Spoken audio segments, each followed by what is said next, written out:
Voilà, la laine de verre est posée, maintenant il ne reste plus qu'à mettre le pare-vapeur qui est juste là.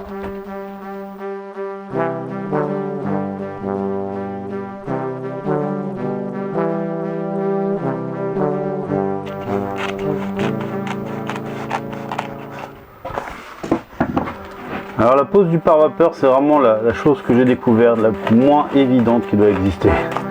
Ah, c'est chiant ça à poser. Alors je pense pas que je fasse vraiment, je fais ça dans les règles de l'art. Je prends pas mal de raccourcis. Après sur ce type de maison, c'est pas non plus obligatoire. Donc je me dis bon, au moins il y en a un.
Bon bah maintenant on pose le placo, c'est parti.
Voilà, donc le placo a fini d'être posé. Maintenant on va mettre les bandes et puis avant ça je vais faire un petit correctif par rapport à l'emplacement du spot. Ici j'ai un spot, quand je l'avais positionné j'avais pas encore bien en tête ce que je voulais faire par rapport à la douche. Maintenant que j'en sais un peu plus, je vais le mettre au milieu du bac de douche, c'est-à-dire je vais le mettre à 40 cm du mur et je vais le remonter légèrement, ce qui me fait un trou. Voilà, je dois repercer ici, on y va.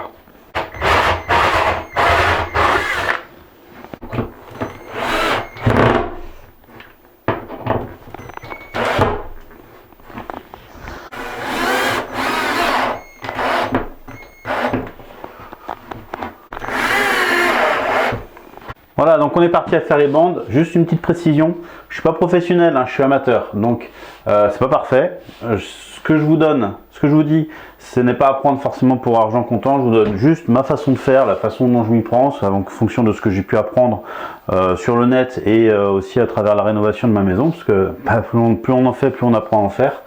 Donc voilà, je suis juste amateur et c'est juste un partage. Donc j'ai fait en bas une petite quantité, hein, parce que là il n'y a pas grand à faire. Donc mon enduit spécial donc pour bande. Donc c'est de la poudre, hein, qu'on mélange à de l'eau. On commence par mettre l'eau, ensuite la poudre. C'est pas rien de compliqué. Je la fais assez lisse. Voilà. Le but c'est que ça soit suffisamment humide et collant pour que la bande tienne. Et sans forcément qu'on mette beaucoup de matière. Faut pas charger là. Il y aura une deuxième bande qui va venir après. Et donc voilà, donc ensuite j'ai mes petites bandes comme ça, c'est des bandes papier. Hop, je mesure, je prends la distance. Je la prépare, voilà. Ensuite, je la plie un petit peu en deux. Tac. Vous voyez, je mets un petit peu d'enduit sur ma spatule et j'étale. Le but c'est de bien remplir aussi le trou.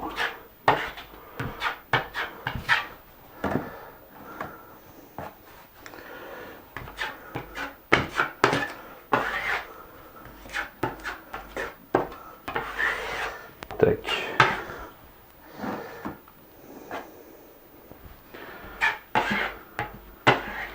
C'est vrai qu'on en fait tout un monde hein, des bandes. Il y en a plein qui ont peur de les faire. Alors c'est vrai que c'est pas évident. Au début on se plante. On avait commencé à faire la chambre de ma grande, les deux chambres des filles, et j'ai dû refaire pas mal de bandes qui étaient mal faites au début parce que voilà, parce que les enduits étaient un peu trop épais, parce qu'on sait pas tout simplement, parce qu'on a beau voir sur le net, et ben, la meilleure façon d'apprendre c'est de faire. Puis au fur et à mesure, on peaufine la technique, voilà. Alors c'est jamais parfait, je pense que quelqu'un qui fait ça 40 heures par semaine, et qui en fait son métier, c'est sûr que ce sera mieux fait, plus vite fait. Mais bon, après là c'est le plaisir de faire soi-même aussi. En tout cas pour ma maison, c'est ce cas.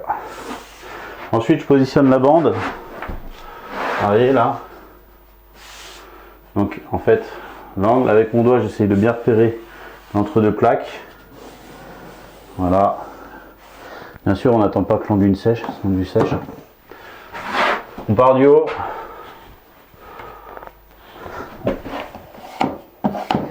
Donc on prend la spatule, on met les deux doigts comme ça, et puis après on chasse et on plaque la bande.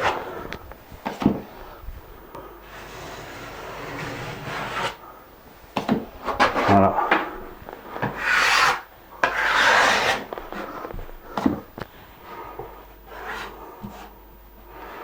On va bouger un peu.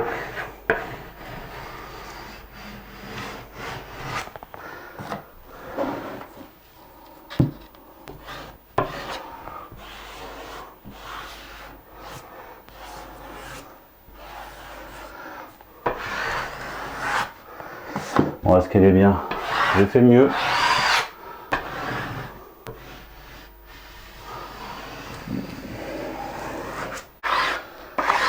Voilà. L'objectif dans cette étape, c'est vraiment que la bande colle. Et bien sûr, on nettoie au maximum toutes ces ébavures. Ça permet de passer la couche de charge sans problème. Voilà. Bon bah c'est sec, maintenant il n'y a plus qu'à mettre la couche de charge. Donc l'idée c'est de charger de l'enduit sur la bande.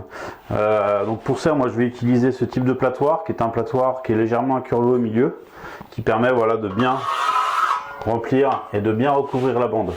Voilà. Au niveau de l'enduit, alors toujours mon petit camion, voilà, je voulais pas salir un gros truc, donc c'est très bien. J'ai fait un enduit par contre beaucoup plus épais. Là le but hein, c'est pas d'en mettre le moins, c'est d'en mettre une bonne dose, mais pas d'en mettre trop non plus parce qu'après on galère au ponçage. Voilà, et c'est là la subtilité de l'opération.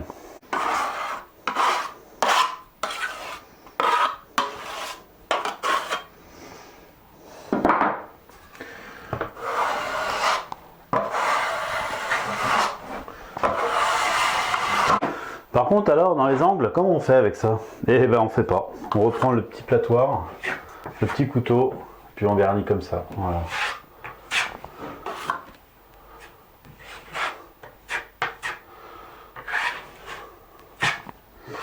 C'est pas plus compliqué.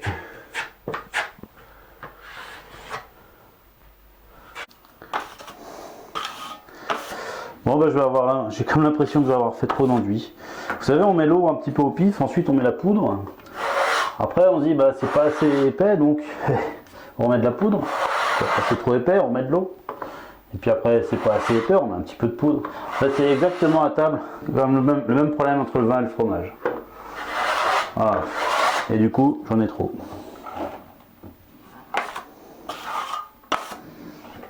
Mais bon, c'est pas grave.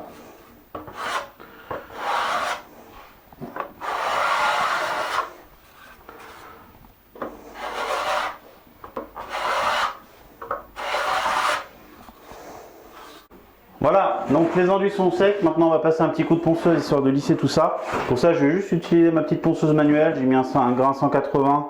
Par contre, je vais vraiment pas régler fort. Je vais vitesse 2. J'utilise bien sûr les EPI. J'ai branché tout ça à l'aspirateur, donc vous aurez la petite musique.